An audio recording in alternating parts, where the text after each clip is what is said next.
Hi guys, my name is Prateek Rathi. Thank you very much for being on the channel का नाम है the punch and आप देख रहे हैं ट्रेंड्स। ट्रेंड्स हमारे चैनल का एक ऐसा सेक्शन है जिसमें हम इंडिया और ग्लोबल लेवल के developing and most important trends को ऑब्जर्व करते हैं। क्योंकि ये हमारे ट्रेंड्स का फर्स्ट एपिसोड है, we wanted it to be on the most important topic of the world, that is air pollution. Alright, so what is air pollution? In simple terms, the presence of unwanted particles in air is called air pollution. And the most important source of these unwanted particles in air is burning of fossil fuel, like coal, gas, natural gas, etc. etc. तो जब हम ये fossil fuels को जलाते हैं, they release toxic particles like carbon dioxide, methane, nitrous oxide, and hydrofluorocarbons in air. So the presence of such particles which are unwanted is called air pollution. Simple. समझ आ गया यहाँ तक? So now we move on to the next part, that is effects of air pollution. Now air pollution directly सभी को hamper करता है. Us as humans, ocean life, animals and planet as a whole also. कैसे? Good question. जब ये toxic gases like CO2, methane, etc. air से mix होती हैं, they help in trapping the sunlight in Earth's atmosphere. That is, sunlight को जब वो वापस नहीं जाने देते तो इससे अर्थ का टेम्परेचर इंक्रीज होता है एंड इसे कहते हैं ग्लोबल वार्मिंग, जो आप हमेशा सुनते रहते हैं ना। रिसेंटली ग्रेटा थर्नबर्ग भी काफ़ी पॉपुलर हुई थी इस टॉपिक के ऊपर बोलने पे। So global warming, climate change, these are the hot topics at all international conferences right now for the past many years. I shouldn't be up here. I should be back in school on the other side of the ocean. Yet you all come to us young people for hope. How dare you? You have stolen my dreams and my childhood with your empty words. And yet I'm one of the lucky ones. People are suffering. People are dying. Entire ecosystems are collapsing. We are in the beginning of a mass extinction, and all you can talk about is money and fairy tales of eternal economic growth. How dare you?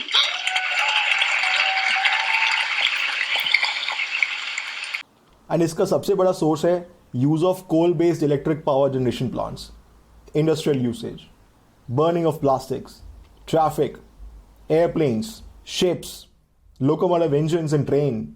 So all these put together are major source of air pollution, global warming, climate change, etc. And not just global warming, but जब आप सुनते होगे ना unnatural floods, forest wildfires, ये जब Australia और US में आपने बहुत बार सुना होगा कि बड़े बड़े जंगलों में आग लगी और महीनों महीनों तक ही बुझ नहीं पाई, तो ये एक नॉर्मल नहीं है, ये एयर पोल्यूशन की वजह से होता है, ग्लोबल वार्मिंग की वजह से होता है, क्लाइमेट चेंज की वजह से होता है, ग्लेशियर्स पिघल रहे हैं, सी लेवल इंक्रीज हो रहा है। So all this is because of air pollution only. अच्छा, अब हम समझेंगे effects of air pollution on humans.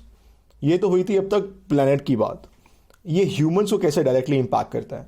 इसके लिए आपको समझना पड़ेगा एक वर्ड जो आप बहुत बार कम अक्रॉस करते होगे, PM 2.5। It's nothing but particulate matter 2.5। ये PM 2.5 क्या होता है? जो बहुत छोटे छोटे पार्टिकल्स होते हैं जिनका साइज 2.5 माइक्रोन से भी छोटा होता है। These particles when mixed with air have the ability to penetrate deep into our body system. जो इससे थोड़े बड़े पार्टिकल्स होते हैं लाइक माइक्रोन 10 के साइज के, they are stopped by the hair that is present in our nostrils and ear. But ये जो छोटे पार्टिकल्स होते हैं 2.5 माइक्रोन से छोटे वाले, दे हैव द एबिलिटी, वो अंदर घुस जाते हैं, they can get inside our lungs and उसके बाद में they have the ability to get mix with our main blood stream. And just imagine अगर ये पार्टिकल्स गंदे हो, अनवांटेड हो, पॉल्यूटेंट्स हो, तो वो किस तरह से हमारी बॉडी के पार्ट्स को इम्पैक्ट कर सकते हैं। So much so that lungs खराब हो जाते हैं, हमें बहुत अलग अलग प्रकार की डिसीजेज हो जाती हैं, किडनी डिसीज हो जाती हैं, ब्रोंकाइटिस हो जाता है, itchy eyes, nose, throat, etcetera. Air pollution इतना डेडली है कि globally every year 7 million people lose their lives directly, और ये डेटा अवेलेबल है तो वो बता रहा हूं। जो अवेलेबल नहीं है, जो बहुत सारे छोटे छोटे डेवलपिंग नेशन से आता ही नहीं है, तो ये आई एम श्योर डबल होगा. 7 मिलियन तो रिपोर्टेड डेटा है as per the WHO side. And India में alone 1.7 million people loss their lives in the year 2019 just before covid. 1.7 million is huge. And in 2020 covid से 1.1 million की death हुई थी. तो आप, और उसके अंदर भी, कोविड के अंदर भी कहते हैं कि majority of the deaths were caused by the existent air pollutant diseases. So Covid से आपकी कम डेथ हो रही है, एयर पोल्यूशन से ज्यादा हो रही है, उसके बाद भी आप कोविड को पैंडेमिक बोल रहे हो. That is the effect of air pollution on human lives. और इसे हम ब्लेटेंटली इग्नोर करते हैं as humans, individuals. Government are still trying the level best to गेट their act together in improving the standards of the industries and the less usage of fossil fuels. But as individuals, we do not even talk about it on our daily lives. As per global data, जो कि WHO की site पे भी available है, top 50 worst cities of the world के अंदर 35 cities are from India. ये देखिए, Delhi and all these nearby capital regions, जितनी भी cities हैं, 35 cities are from India. इनके AQI level देखिए, last 4 years का डेटा है ये. In fact, India as a whole, as a country, is at 3rd spot, just behind Bangladesh and Pakistan. I mean, ये एक ऐसी लिस्ट होनी चाहिए थी जहाँ पे India should not be at top. जहाँ पे होना चाहिए वहाँ पे तो नहीं होता है, बट यहाँ पे ज़रूर सबसे पहले आ जाएगा. ओलंपिक्स की टैली में सबसे नीचे और एयर पोल्यूशन में सबसे ऊपर. एनीवेज, ये चेंज हो रहा है ट्रेंड, ये पुराना है. So all these developed Nations like US, European Nations, इनका देख रहे हैं आप AQI, ये बहुत ही कम है, मतलब 10 टाइम्स कम है इंडिया से. दिस इज बिकॉज ये कंट्रीज के अंदर, ऑलरेडी डेवलप्ड नेशंस के अंदर, सारा जो मैन्युफैक्चरिंग एक्टिविटी है पहले हो चुका है, इंफ्रास्ट्रक्चर पहले डेवलप हो चुका है. And they in the last 30 years or so have already started taking measures to curb their climate control.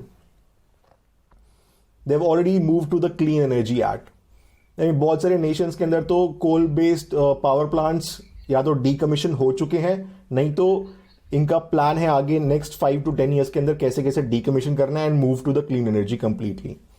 India में हो रहा है, बट बिकॉज इंडिया इन डेवलप्ड कंट्री से बहुत पीछे है, and they always look up to these western nations. They have already invested heavily in the thermal power plants जो कि अब तक चल रहे हैं. तो इनसे मूव करना टू क्लीन एनर्जी एक्ट, जो India already as a government, as a nation काम कर रही है, it will take some time. India का मेडिकल इंफ्रास्ट्रक्चर इतना रोबस्ट नहीं है कि वो अफोर्ड कर सके कि एयर पोल्यूशन की वजह से लोग अपनी जानें गंवा रहे हैं, बहुत ज़्यादा नुकसान होता है. तो इंडिया के पास एक बहुत बड़ा टास्क है कि वो अपना कैसे मेडिकल इंफ्रास्ट्रक्चर पे काम करें, कैसे क्लीन एनर्जी के ऊपर काम करें, जो कि ऑलरेडी गवर्नमेंट कर रही है. But we as individuals also have the responsibility towards the nation, because develop nations तो अपना काम करके निकल चुके हैं. वो अगर और भी डिले से करें तो उनका कुछ नहीं ज़्यादा, वो ऑलरेडी अच्छी AQI में जी रहे हैं. हमारी AQI देख लीजिए, अभी मैंने डेटा दिखाया आपको, बहुत बेकार है, बहुत सिवियर है. तो we have double responsibility on us. Government अपना काम कर रही है, आप रोज सुनते हैं पेपर्स के अंदर, न्यूज़ के अंदर, दैट इतना इन्वेस्टमेंट हो रहा है सोलर में, विंड एनर्जी के अंदर, हाइड्रो इलेक्ट्रिसिटी एनर्जी के अंदर, इलेक्ट्रिक व्हीकल्स आ रहे हैं. As individuals also we have to start talking about it. School में करिकुलम में ऑलरेडी एयर पोल्यूशन आ चुका है, बहुत छोटे छोटे बच्चों को पढ़ाया जा रहा है, and it's very good thing, very good step taken by the government. But as individual, we also have to start talking to our friends and to our peers and start taking actions. जहाँ भी हम अपना footprint, carbon dioxide का footprint कम कर सकते हैं, we should do that. Use less of our vehicles जब तक हमारे इलेक्ट्रिक व्हीकल नहीं आते. इलेक्ट्रिसिटी बंद करके रखें, ज़्यादा अगर कहीं पर यूज़ नहीं कर रही है तो फालतू में आप ना जलाएं उसको. वाटर का यूज़ कम करें, प्लास्टिक का यूज़ कम करें. So all these small steps can make a huge difference. Alright, thank you very much. यहाँ तक जुड़े रहने के लिए. I hope आपको वीडियो अच्छी लगी होगी. Because ये ट्रेंड्स का फर्स्ट एपिसोड था, तो we really wanted to be on a topic which is very close to our heart. आगे आने वाले टाइम पे भी हम इंडिया में और ग्लोबल लेवल में जो इंपॉर्टेंट ट्रेंड्स हैं, चाहे वो लाइट हार्टेड ट्रेंड्स भी हो, तो will try to capture them, observe them and try and make video on them. So stay tuned for all these important journeys that we're gonna have together in the future. Adios.